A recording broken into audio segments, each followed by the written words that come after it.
Saya tadi kebetulan baru terbang dari Banyuwangi ke sini. Saya ketika landing Pak Menpan RB, terus Kepala LAN, Kepala BKN baru landing juga di Banyuwangi, dan saya gantian pesawat lah. Saya ganti pesawat, ketemu dengan beliau. Saya bilang ke beliau, ke Pak Menpan RB, Pak titip tenaga kesehatan. Dan saya sempat ngobrol dengan Kepala BKN, kebetulan dulu periode lalu mitra saya di Komisi 2. Saya tanya berapa jatah tenaga kesehatan, katanya 50.000 atau 55.000, sekitar 55.000. Saya bilang ya kurang loh, katanya udah banyak itu Bu. Dari mana hitungan banyak? Sekarang bilang banyak. Coba ketika kemarin waktu COVID itu masih bilang banyak 55.000. Kita harus mikirnya ketika masa COVID kemarin bagaimana kita juga sangat luar biasa. Kalau tidak ada tenaga kesehatan seperti apa? Saya pikir ini tenaga kesehatan ini dengan pengangkatan ini sebagai bentuk reward kita kepada tenaga kesehatan, sebagai bentuk reward kita ketika mereka kemarin menjadi lini terdepan ketika masa COVID. Formasi untuk daerah dihitung berdasarkan apa? Tadi kami sudah menyampaikan Bu. Jadi kalau idealnya memang sebetulnya menggunakan ABK, analisis beban kerja, dan tadi kebutuhannya sudah kami sampaikan. Kemudian yang kedua, untuk penyebutan. Jadi tadi di awal paparan kami sudah sedikit memberikan klarifikasi gitu. Sebetulnya pegawai di lapangan itu kan ada pegawai negeri, ada non. Nah, kalau yang pegawai itu sebutannya penyuluh KB sebetulnya. Nah, penyuluh KB itu jabatan karir. Jadi punya jenjang karir gitu. Nah, sementara yang satu adalah petugas lapangan KB, yang itu direkrut oleh kepala dinas di kabupaten, biasanya dari honor, kontrak gitu.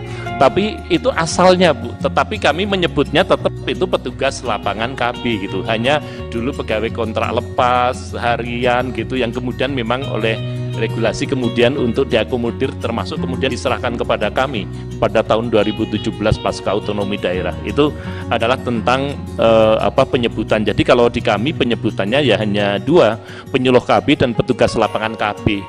Sebetulnya tentang honor itu hanya riwayat asal-usul ketika direkrut di kabupaten kota. Kemudian yang berikutnya SLTA, kenapa tidak bisa melamar?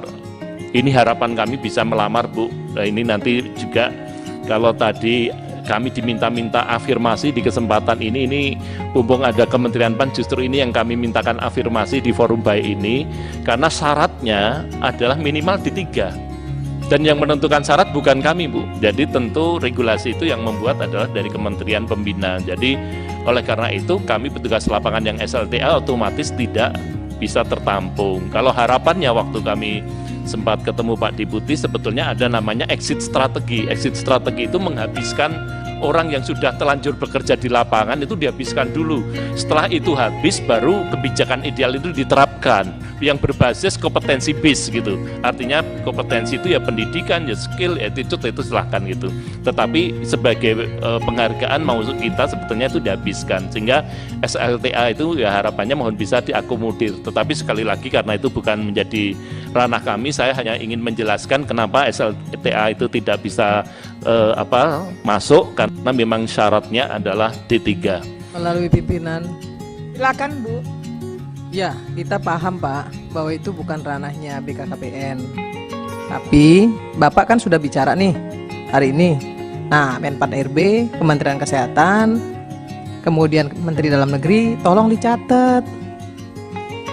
Catat Bu sekarang Bu. Dicatat, kemudian disampaikan kepada menterinya masing-masing. Ini kasihan loh, yang SLTA tuh banyak.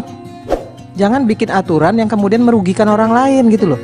Duduk dulu satu meja, makanya tadi saya bilang dari tadi, yang sudah kerja puluhan tahun dia tamat SLTA kan jadi nggak bisa. Padahal dia udah mengabdi puluhan tahun. Nah yang begini-begini harus jadi perhatian. Tadi Pak Sestama udah menyampaikan. Kita nggak nyalain Pak, tidak mempersalahkan BKKBN dalam hal ini, kita tahu. Nah tapi Pak, ini kan yang dirugikan teman-teman, ya. yang sudah mengabdi puluhan tahun, tamat SLTA, nggak bisa ikut. Kenapa? Karena regulasinya dibikin tidak bicara dulu dengan BKKBN. Masing-masing bikin regulasi sendiri-sendiri. Coba deh komunikasi dengan BKKBN sebelumnya. Pasti BKKBN akan memberikan informasi seperti ini. Sehingga kemudian apa yang disampaikan BKKBN ini tidak diabaikan oleh Kementerian Dalam Negeri maupun Menpan RB, sehingga regulasinya tidak merugikan gitu loh. Terima kasih pimpinan. Saya sepakat dengan Bu Irma. Jadi memang di lapangan itu luar biasa sekali dinamikanya, dan mereka itu sebenarnya kan kalau mau ini apalagi yang sudah tua dan sebagainya, mau ngurus aplikasi juga kesulitan dan sebagainya, bukan lagi hanya lulusan SMA tapi yang tua dan ngurus aplikasi. Betul. Yang pertama, untuk bisa segera mempercepat Permenpan jabatan fungsional PLKB yang saat sekarang sebetulnya sedang kami godok bersama dengan mitra kami di Kementerian PAN. Kalau itu segera bisa selesai, ini segera bisa menjadi pedoman yang pertama itu. Yang kedua, dari situ kemudian bisa disetujui jumlah analisis beban kerja atau ABK tadi yang saya sebut. Karena ABK ini kan sebetulnya ada ABK harapan dari kita, yang itu belum hasil akhir karena tentu melalui proses namanya verifikasi atau validasi. Nah, ABK itu kalau kemudian bisa ditetapkan, karena sudah sebetulnya juga formulanya sudah mendapatkan bimbingan, ini kemudian sebetulnya juga bisa menjadi dasar penghitungan untuk pemenuhan kekurangan tenaga yang ada. Nah, tadi kami menyebutkan kalau berdasarkan ABK, kemudian kebutuhannya memang menjadi 37.994. Yang ketiga, harapannya kemudian mengalokasikan formasi P3K PLKB pasca penetapan ABK. Jadi setelah ABK-nya ditetapkan, kemudian kami diberi ruang formasi tambahan. Berarti ini sebetulnya kalau harapan kami seperti itu. Dan yang terakhir tadi yang juga menjadi catatan yang disampaikan sebagai sebuah exit strategi mungkin untuk rekan-rekan kami di SLTA itu jumlahnya masih sebanyak 6.551 yang SLTA yang tidak bisa mendaftar, dan kami punya by name by address-nya itu yang mungkin kalau itu bisa masuk dalam strategi transisional ini mungkin akan lebih baik.